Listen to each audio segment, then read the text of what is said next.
আমার মায়ের সে কান্না এখনো মনে হয় আমার কানে ভাসে। যখন মাদ্রাসায় যেতাম তো মা কাঁদতে থাকতেন, যখন বাসায় আসতাম, বাড়িতে আসতাম, নামাজের বিছানা মা কাঁদতে থাকতেন। আমার বাবার বহু কান্না আমার এখনো কানে ভাসে। তাহাজ্জুদের সময় নিজে হয়তো ঘুমিয়েছিলাম, বাবার কান্নার আওয়াজে ঘুম ভেঙেছে, নাম ধরে ধরে দোয়া করতেন।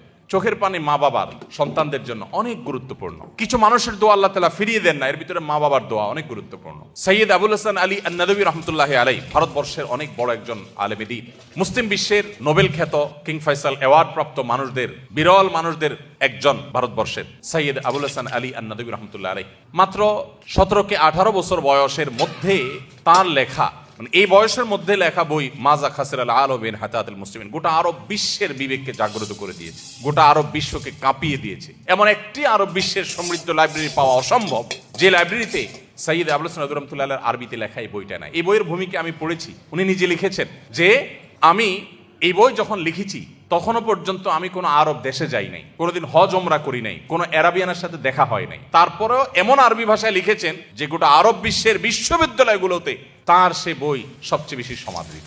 সময়ত উপস্থিতি, এমন বড় প্রতিভাবান, যোগ্যতা সম্পন্ন এত বড় একজন আলেমে দ্বীন, এত বড় একজন মুফাক্কির ইসলাম, তার একটা বই আছে মেরি আম্মা, আমার আম্মা জান, বাংলায় অনুবাদ হয়েছে। তিনি এই বইয়ে তার মা সম্পর্কে অনেক কথা লিখেছেন। তার ভিতরে একটা কথা হলো, তিনি বলেন আমার মা সবসময় দোয়া করতেন, আয় আল্লাহ एक से हजारों की जरूरत पूरी फरमा, आय अल्लाह एक से हजारों की जरूरत पूरी फरमा।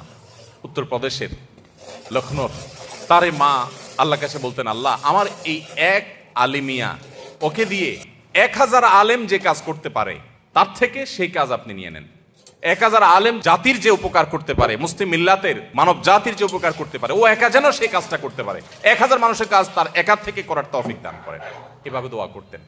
আমার তো মনে হয় হাজার নয় বরং লাখো লাখো আলেমের কাজ আল্লাহ তাআলা তার থেকে নিয়েছেন। তার মা সম্পর্কে আরো অনেকগুলো বিষয় আছে যেগুলো কোট করার মধ্যে আমি সেই দীর্ঘ বক্তব্যে আর যাবো না। আমি শুধু এটুকু বলতে চাই, যারা অভিভাবক আছি আমরা, আমাদের সন্তানদের জন্য চোখের পানি ফেলে দোয়া করি। আমরা সন্তানদের জন্য আমাদের কাছে, হুজুরদের কাছে আপনারা অনেক সময় দোয়া চাইতে আসেন। অনেকে হুজুর দোয়া করবেন, ছেলেটা এসএসসি পরীক্ষা দিচ্ছে, এইচএসসি পরীক্ষা দিচ্ছে, ও কলেজে যেন চান্স পায়, এটা করে সেটা করে চান। এই দোয়াতে কোনো দোষের কিছু নেই। কিন্তু কয়জন অভিভাবক, আমি তো আমার জীবনে একজন অভিভাবককে পাইছি কিনা আমার মনে পড়ে না, থাকতে পারে আমার স্মৃতির বাইরে বা আমার মনে নাই এরকম।